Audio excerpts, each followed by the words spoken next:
Rocket Ethereal here. Today my objective is to get good at Pivvot or die trying. Well, what's Pivvot? Pivvot is a very cheap, it's been on the App Store for $1 for iPad and iPhone. And this is a very simple arcade game in which you must orbit this little ball around this path as you maneuver down the path, and you have to keep the ball from touching any of the obstacles. So we can see right off the bat that there's a few different modes. There's Voyage, Endless, Expert Voyage, Expert Endless, Berserk, which you can see I have not actually unlocked because I have played the game a little bit, but not quite that much.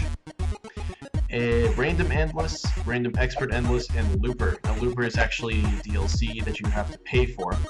And then there's a daily challenge. You basically get one shot at the track of the day, and you see how well you perform, how long you can last. I believe that's just really endless in a random form. You can see that I've beaten the modes with the crowns or the icons. So why am I trying to get good at this if I've already beaten Expert Voyage? Well, I died over 80 times on Expert Voyage. I died about 85 times, and that was a little upsetting. There was a lot of rage-filled shouting at that one. But I don't intend to treat this like YouTube fodder. Instead, I want to treat it like a game that I truly do want to get good at. So we're just going to leap in to the regular Voyage mode, so I can show you how this works to begin with. Now, there's a little progress bar at the top that will appear when I pass each section, and that progress bar will tell you how far I am through the Voyage. The formula for this game could not be more simple. With each section, you're either introduced to 4 little challenges that present the same obstacle, or 4 challenges that combine all the obstacles that you have encountered so far.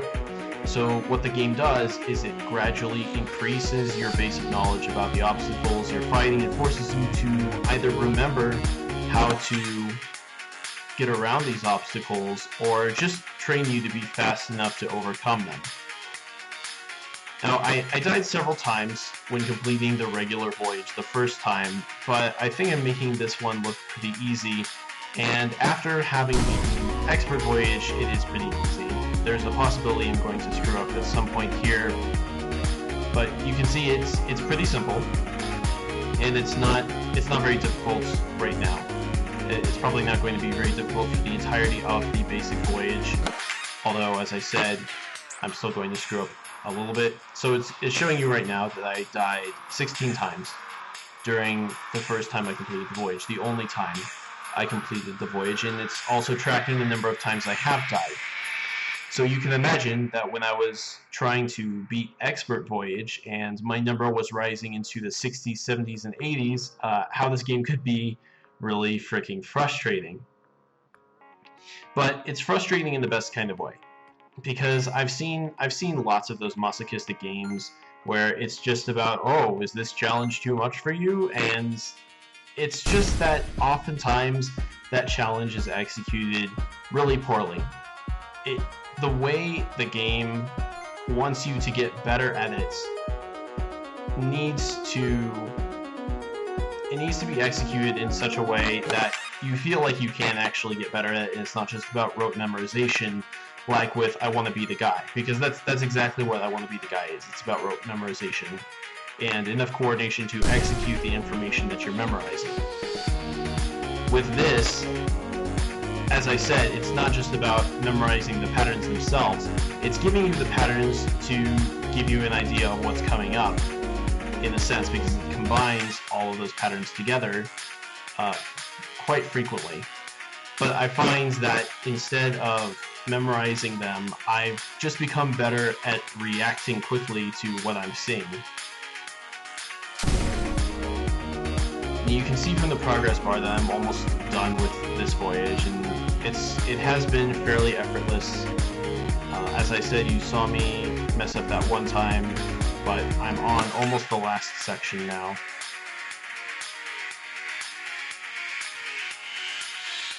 And there's nothing particularly special about the last section. It's just a normal section that has 4 challenges just like every other section before it. But I find that I really enjoy that part of the gameplay where there's just a checkpoint after every 4 challenges. You know that's how it works. You know, it fills that little circle as I get through each little part of that section, so that I know exactly where I stand on that section, and I know that as soon as I beat the one with the rainbow, that my section is going to be finished and I'm going to have a checkpoint to start from for the next section. Okay, so I just completed the regular voyage with 6 deaths. I'm guessing that I'm going to be able to do it pretty flawlessly on my next attempt. But this is not what makes Pivvot awesome. What makes Pivvot awesome is the Expert Voyage and the Endless modes. So let's look at the drastic increase in difficulty that we're going to see when we try Expert Voyage. I'm going to do my best, but I'm expecting to suffer quite a few failures. What's interesting is that there's some patterns that seem as if there's multiple ways to approach them. You can kind of be a little fancy about how you dodge some obstacles.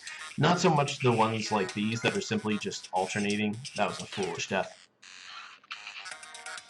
But you're going to see there's some more advanced patterns that we're going to encounter with some very odd things that you have to do in order to avoid hitting anything. Now you'll notice it's still going at a fairly slow pace, and the entire voyage is going to be like that. So it only gets faster when you're playing in endless mode. And in fact, the point of endless mode is that it speeds up as long as you keep succeeding. And so it's a matter of you're going to lose to the computer, it's just a matter of when you're going to lose to the computer. This game really strikes me as being very well executed in both the aesthetic, in the audios, audio plural. And it's very polished for being such a simple thing. And in fact, I believe, based on the credits, that this was essentially a one-man project. He thanked his wife in the credits for being such a big help. But I also will say I tend to have a soft spot for those one-man projects, such as AudioSurf and Beat Hazard, where other people may have helped, but it was almost entirely done by that single person. Okay, so this pattern is a little bit more obnoxious just because of this loop. One of the main things that makes the expert patterns difficult is trying to figure out which way you need to be going. I haven't actually explained how the controls work, so in case you haven't figured it out yet, I'm just rotating this thing left and right, and all you do to rotate it in one direction or the other is to hold down your finger on that side of the screen. Very intuitive, very easy. You get used to it very quickly, just not much acclimatization that has to take place. But it will always go at that set pace, so there's that maximum speed that it's going to follow. Almost screwed up there. Okay, this is one of those strange patterns. I actually figured out how to get past this one on my first try by accident. I wasn't sure if just doing a little 180 so that the ball was on the other side of the obstacle was going to work, and it worked perfectly. It's a very, very strange and arbitrary pattern. And there might be another way to solve it, but I've gotten used to solving it that way, so that's just how I always approach it. I'm doing pretty well so far. Having beaten Expert and Hoops and done a little bit of Endless has definitely made me better at this, which is one reason I really wanted to do this video series on it, because when you get into Endless and I assume Berserk, it just gets so much more difficult. The skill ceiling is super high, and I really want to see how well I can top the leaderboards in this game. Plus, I'm rather eager to see what Berserk actually holds for me, because I have absolutely no idea. I'm not really sure how you can put much more spin on this game to begin with. I'm not sure that the depth is there, because it's not a deep game.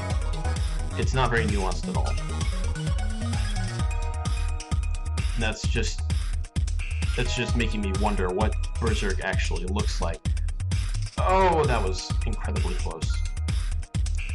I'm actually surprised to be doing this well to begin with. This pattern in particular was a huge pain for me on my first run through because of, as I said before, knowing which direction you need to throw the ball.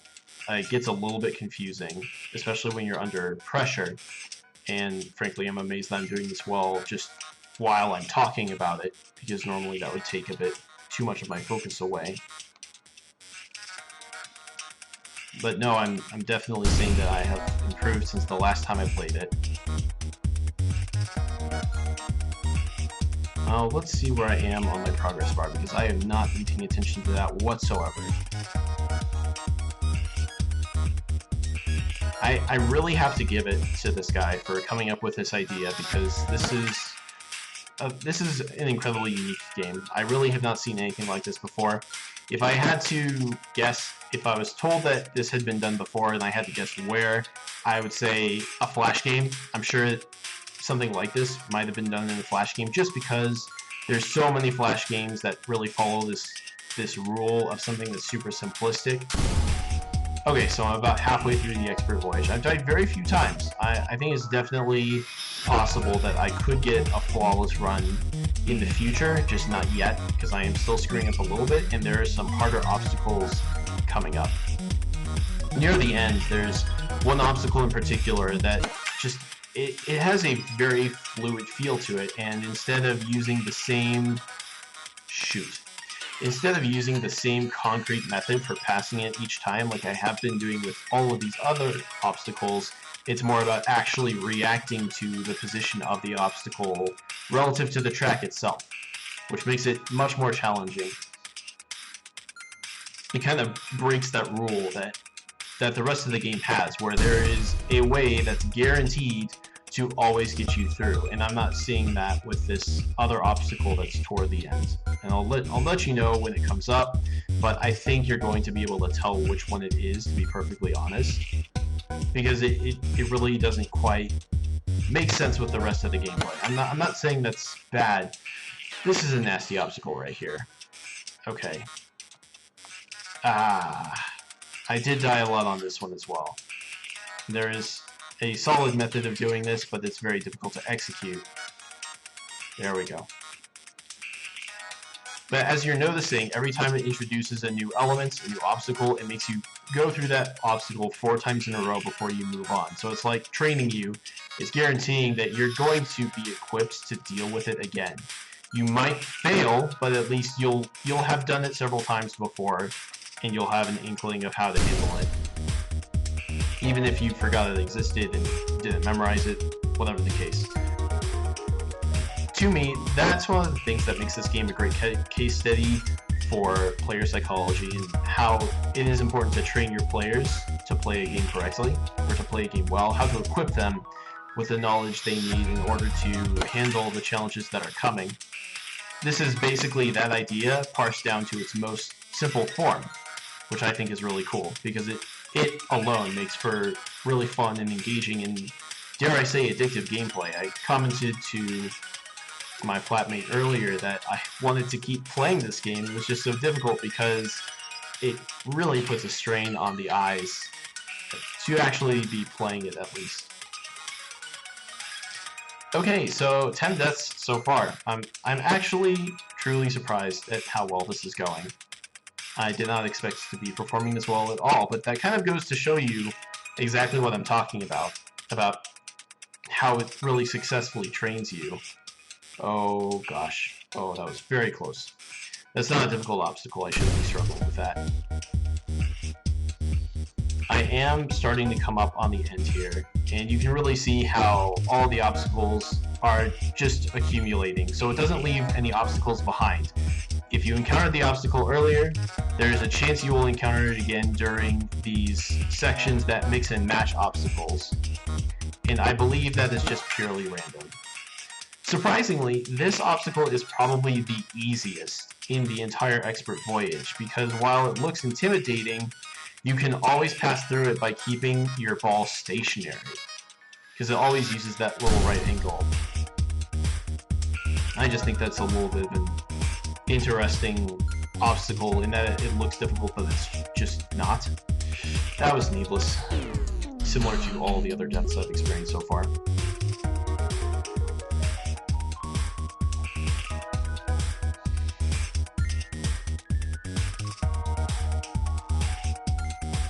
Alright, definitely getting the hang of... Well, never mind. I was going to say I was getting the hang of that obstacle.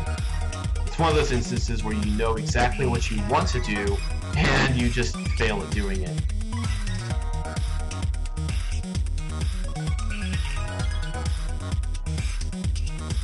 Now, when I finish this, and I'm definitely going to finish it, it's not going to take very much longer at all, we're going to look at the leaderboards and see how I actually stack up to the rest of the community now that I'm clearing this for my second time and doing much better at it. This is still going to be sort of my beginner video, as the first video I do for any given game will be my beginner video. I have a long way to go in terms of skill ceiling here. So despite clearing Expert for the second time with a relative amount of ease, I'm going to consider myself as just having started, because there are people who have done absolutely amazing at this game, and if I want to get into the top 5-10%, I'm going to have to work very hard to be fast and good enough, coordinated enough to compete with those people. That's one of the, okay, you know, that brings up another point I really wanted to discuss. Oh, okay, you know, this is that obstacle that I absolutely hate. I'm never sure where the balls are going to be relative to the course itself when I'm coming up on one of these. And so it seems to be as much about reflexes as it does about just knowing it's coming. And as it's already being proven, this is where I get the bulk of my deaths right here. Because it's just really difficult to deal with all these little projectiles simultaneously. And just because they're small doesn't mean they're easy to avoid, because they cover a large enough distance that there is no spot where your ball is free through the entire thing. You have to actively dodge the balls. I'm almost through this section now. Come on, come on. There we go. One more. Okay, alright, that was good. Sort of getting the hang of that. Just a couple more sections and I'll finish this. What I was going to say was that this game really brought to mind for me this interesting idea. With the App Store and the advent of all of this free material, all this free entertainment, the idea that you need to get your money's worth out of 99 cents, which is what this app costs, really spawns this entire generation of super difficult games. Now, I know I'm not making this one look particularly super difficult. I might actually clear it without getting 20 deaths, which would be cool. But the reason that's so strange to me is because people will usually perceive iOS as being a really casual platform. And ultimately, there's a lot of casual material that's accessible to the large majority of people. But you'll also get a lot of stuff like this, a lot of difficult platformers, especially, a lot of difficult puzzles that will challenge even seasoned gamers. And I think it's really cool that the platform has sort of created that entire generation of difficult games just through the need for this idea that your app is actually worth the $1, the $2, the $3 that people have paid for it. Okay, so I beat the Expert Voyage a second time. The first time I beat this, I beat it with 85 deaths. This time I beat it with 17. That is a fantastic improvement. But let's see how I stack up to the rest of the world here. Okay, there's a lot of people who have gotten 0 deaths. Now, this isn't the most ideal situation for a death-based leaderboard, just because it looks like with a little bit of practice, it won't actually be that difficult to get a flawless run. I'm pretty much positive that I'll be able to get a flawless run on the basic voyage on my next try. The Expert Voyage may take just a little bit more, but there's also the fact that I had to devote part of my focus to talking, which is not necessarily an excuse for performing badly, but I'm sure it did contribute to at least a few of my deaths in this situation. So we can see on the leaderboard here that I'm ranked at 3,055, and that is out of almost 50,000 players. So you could make the argument that I've sort of already achieved my goal in getting to the top of the leaderboard. But it strikes me that most of the people who play this game were probably not dedicated at all in terms of performing. I would guess that a lot more people simply just beat the regular Voyage and called it good. In fact, let's look at that here. Where is it? Voyage deaths? Yes, that... Oh my goodness. Look at the hackers on this leaderboard. iOS is notorious for suffering from hackers, Game Center especially. If you're not familiar with it, Game Center is Apple's proprietary platform for achievements and leaderboards, which gets shared across a ton of different games. So you've got people here with negative deaths. They did so well that the game gave them extra lives. That's not possible. But yes, in this case, over 110,000 people beat the regular Voyage, over twice as many people as beat Expert.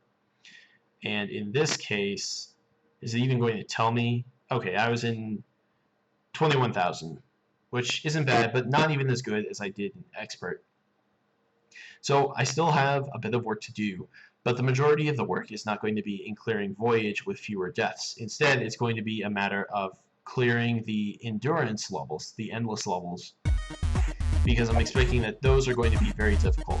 Now, you'll see that I haven't beaten Expert Endless State yet, and the way in which the game says that you beat an endless mode is if you survive for 100 seconds. So that's going to be my goal starting with Expert Endless, and then we'll get to see what Berserk does. Now, just so I can show you what the daily challenge looks like, we'll give the daily challenge a shot and see how I end up on that leaderboard really fast. I'm guessing this is like Spelunky or Cryptid the Necrodancer, and the daily challenge is the same for everybody. Oh, I don't like starting with this. Okay. Well, alright. Yep, I still need to do some work. That was a very silly blunder that I committed very quickly into the daily challenge. But I promise you're going to see some measurable improvements as I move forward, as I get some practice on this, and as I beat the Expert Endless mode. And I'm probably going to see what Looper is as well, because I'm really enjoying Pivvot so far. Considering I got it for 99 cents, I've definitely gotten my money's worth out of it. I'm not sure what the primary price point usually is, since the game is on sale right now, but I'm guessing it's going to be somewhere under $5, and at that price, if arcade is your kind of thing, I would definitely say that Pivvot is an easy pickup. It's just very high quality, very polished for what it is, and it does what it wants to do very well, which just makes it a solid recommendation in my book. And so far, I'm only showing you examples that are really positive, but I do enjoy playing bad games as well, and so I do plan to do some series on some terrible games in the near future, games that I absolutely would not recommend, and I think those will be entertaining as well. For now, this is Rocket Ethereal signing off.